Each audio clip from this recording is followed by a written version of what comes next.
नमस्कार. आज आपण नेक्स्ट टॉपिक चालू करतोय, बीटा फंक्शन. इंटिग्रल कॅल्क्युलसचा सेकंड पॉइंट.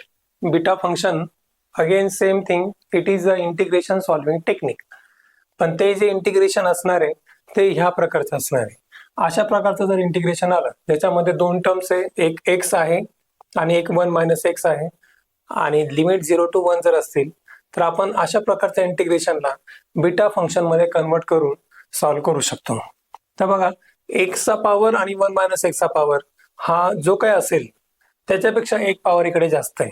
फॉर एक्झाम्पल, समजा आपण घेतला 0 to 1 x cube into 1 minus x bracket raise to 5 dx, आणि ह्या इंटिग्रेशनला जर समजा आपल्याला सॉल्व्ह करायचं आहे तर आपण काय करणार, आपण इथे बघायचा एक्सचा पॉवर 3 आणि 1 मायनस एक्सचा पॉवर 5. तर ह्या इंटिग्रेशनला आपण डायरेक्टली बीटा फंक्शन मध्ये कन्वर्ट करू शकतो. कसं करायचंय बघा, जो काय पॉवर आहे एक्सचा त्याच्यामध्ये सरळ सरळ एक ऍड करायचा, म्हणजे 3 + 1 4 आणि 5 + 1 6, आणि बीटा ऑफ 4 6 आपण युझिंग गॅमा फंक्शन सॉल्व्ह करू शकतो किंवा इव्हॅल्युएट करू शकतो. तर इथे गॅमा फंक्शनची प्रॉपर्टी वापरून याला आपण सॉल्व्ह करू शकतो. ती प्रॉपर्टी काय आहे बघा, सरळ सरळ गॅमा बीटा 4 आहे, so it is gamma 4 gamma 6 आपण गॅमा दोघांची ऍडिशन, आणि याला आपण इझिली इव्हॅल्युएट करू शकतो.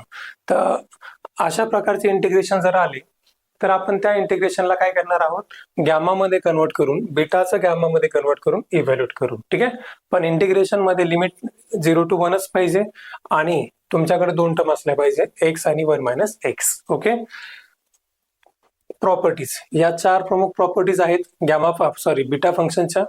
तर बीटा फंक्शन ऑफ mn जर काढायचा असेल तर त्याच्यासाठी हा फॉर्म्युला वापरायचा आहे गॅमा फंक्शनचा. या फॉर्म्युलाचा वापर करून आपण बीटाला सॉल्व्ह करू शकतो. त्यानंतर बीटा ऑफ mn आणि बीटा ऑफ nm दोघं पण सारखेच असतात, त्यांच्यामध्ये काही फरक नाही, दोघांमध्ये रिव्हर्स केलं तरी चालतं.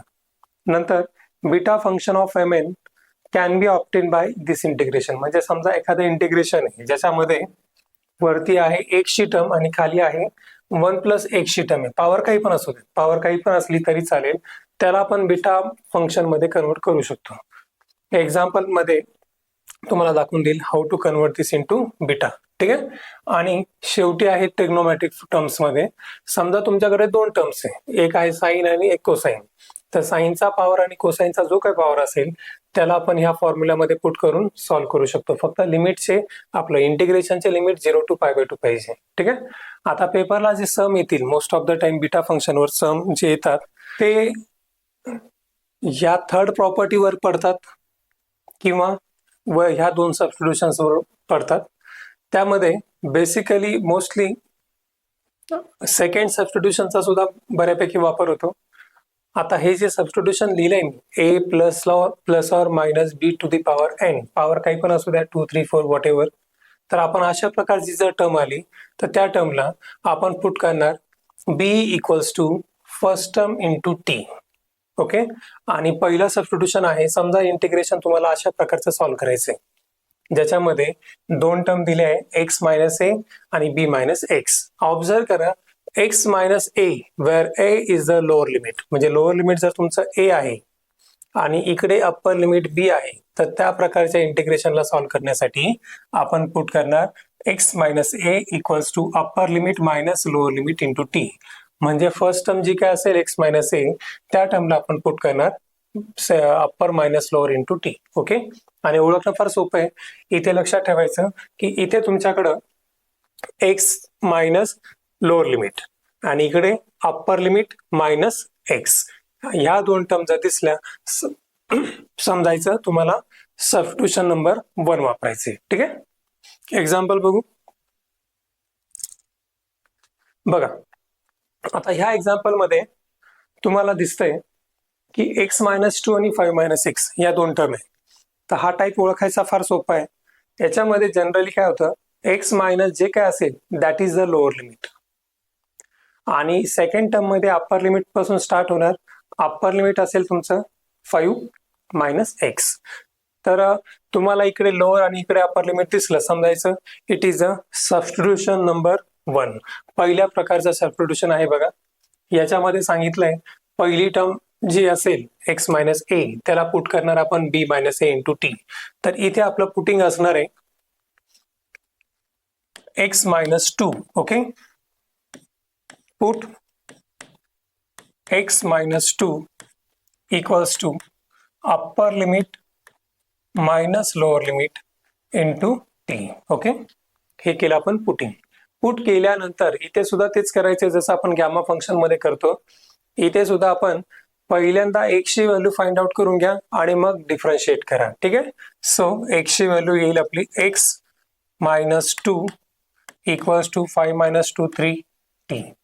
मग x ची व्हॅल्यू मिळणार 3t plus 2. After getting the value of x, differentiate with respect to t.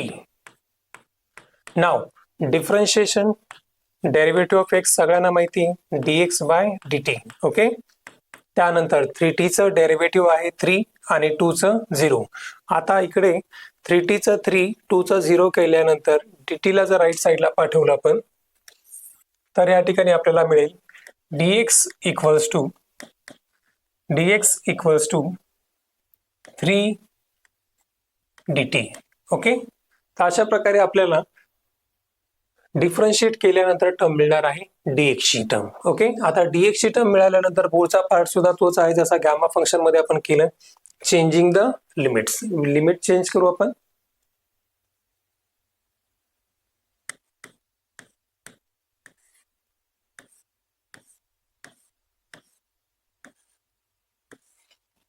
x चे लिमिट आहेत 0 to 1, सॉरी 2 to 5 आणि आपल्याला लिमिट पाहिजे t ची. ऑब्विसली बीटा फंक्शन मध्ये डेफिनेशन नुसार 0 to 1 हे लिमिट येतात. म्हणजे तुम्हाला एकदम सोप्या भाषेत सांगायचं ठरलं तर always the limits of t will be 0 to 1. इथे लिमिट कधीही चेंज होणार नाही. Always the limits of t will be 0 to 1. कसे आले बघा.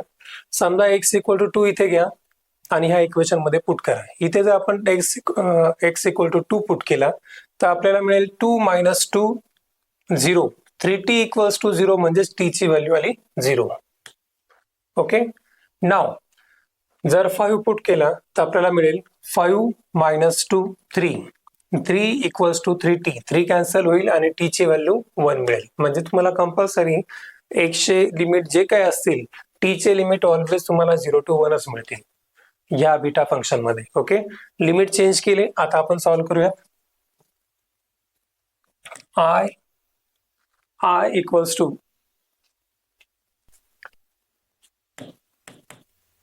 0 to 1 हे झाले नवीन लिमिट. आता ह्या इंटिग्रेशनला आपण जसं गॅमा मध्ये कन्वर्ट केलं, गॅमा फंक्शन मध्ये आपण सॉल्व्ह केलं तसं सॉल्व्ह करणार आहोत. पूर्णच्या पूर्ण टर्म्सला आपल्याला चेंज करायचे आणि चेंज करून टी च्या फॉर्म मध्ये आणायचे. कसं आणूयात बघा.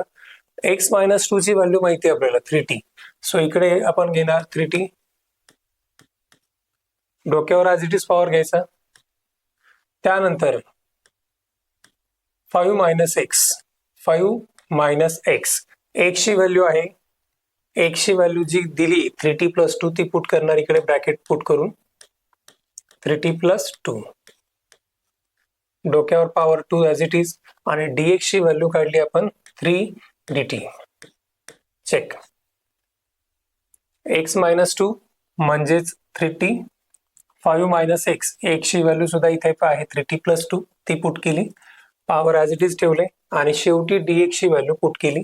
आता याला सॉल्व्ह करून बीटा फंक्शन मध्ये कन्वर्ट करायचं आपल्याला. तर 3 चा पॉवर आणि t चा पॉवर सेपरेट केला. 3 क्यूब t क्यूब. नंतर याला जर ओपन केलं तर it is 5 minus 3t minus 2 bracket square into 3 dt. Now 5 minus 3t minus 2. इकडे 5 आणि मायनस 2. 5 मायनस 2 3. सो आपल्याला मिळेल इकडे 3 मायनस 3t ब्रॅकेट स्क्वेअर. हा 3 आणि हा 3 क्यूब. टोटल येणार 3 raise to 4 0 to 1 t cube into 3 minus 3t bracket square into dt. बघा इथे आपण काय केलं, 3 क्यूब आणि 3 नंतर 5 - 2 3 आणि हे टर्म ॲज इट इज घेतलं. आता इथे जर तुम्ही 3 कॉमन घेतला तर ह्या 3च्या सोबत त्याचा पॉवर सुद्धा बाहेर येईल, म्हणजेच इकडे 3 कॉमन घेतल्यानंतर तर 3च्या सोबत पॉवर पण बाहेर येते. सो पुढच्या स्टेपमध्ये आपण इकडे घेणार 3 स्क्वेअर बाहेर आणि आतमध्ये असेल 1 - t, कारण 3 कॉमन घेतलाय आपण. ठीक आहे, आणि तो जो 3 स्क्वेअर आहे तो 3 स्क्वेअर आणि 3⁴ टोटल होईल 3⁶. ओके,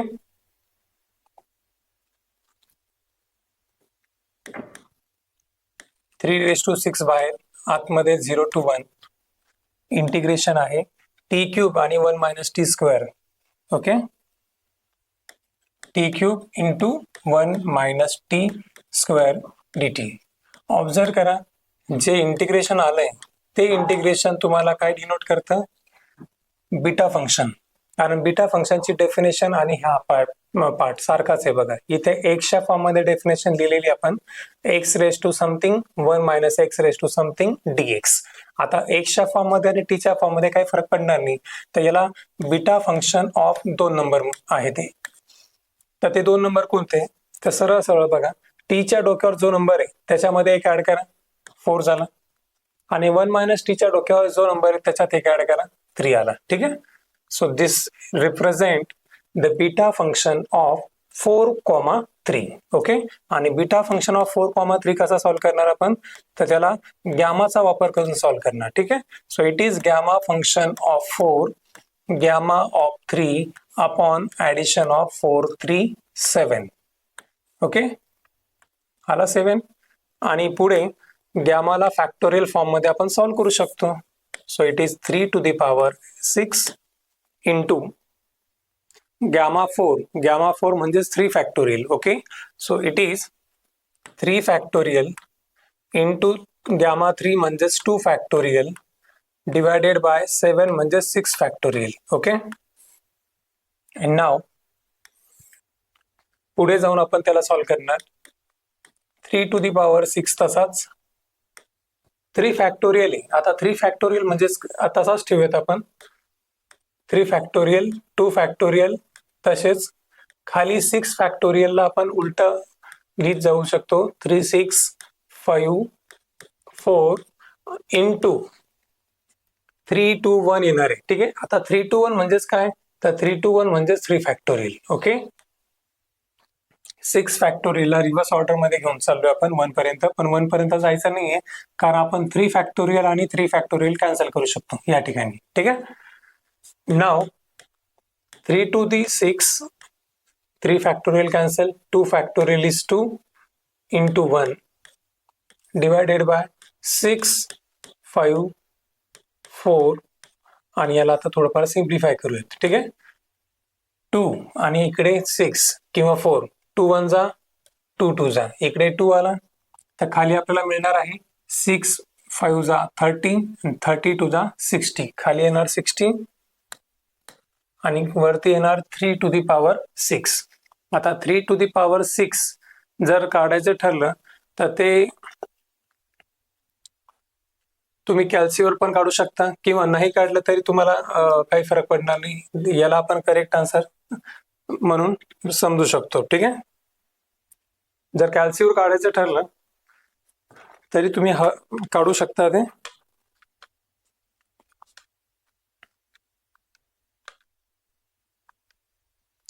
729 डिवायडेड बाय 60, आणि ही झाली तुमचे गिवन बीटा फंक्शनची व्हॅल्यू. तर बघा आपण कशा प्रकारे सॉल्व्ह केलं. सगळ्यात आधी आयडेंटिफाय करायचंय. एक्झाम्पल कशा प्रकारे आयडेंटिफाय करतो आपण सांगितलंय मी तुम्हाला. इकडे अप्पर लिमिट आणि इकडे लोअर लिमिट दिसलं, समजायचं it is a substitution of beta function. Okay, first टर्मला पुट करायचं upper minus lower limit into T. एक्सची व्हॅल्यू काढा, डिफरन्शिएट करा, लिमिट चेंज करा, कन्वर्ट करा टीच्या फॉर्म मध्ये, आणि टीच्या फॉर्म मध्ये कन्वर्ट केल्यानंतर त्याला बीटा फंक्शनच्या डेफिनेशन मध्ये घेऊन या.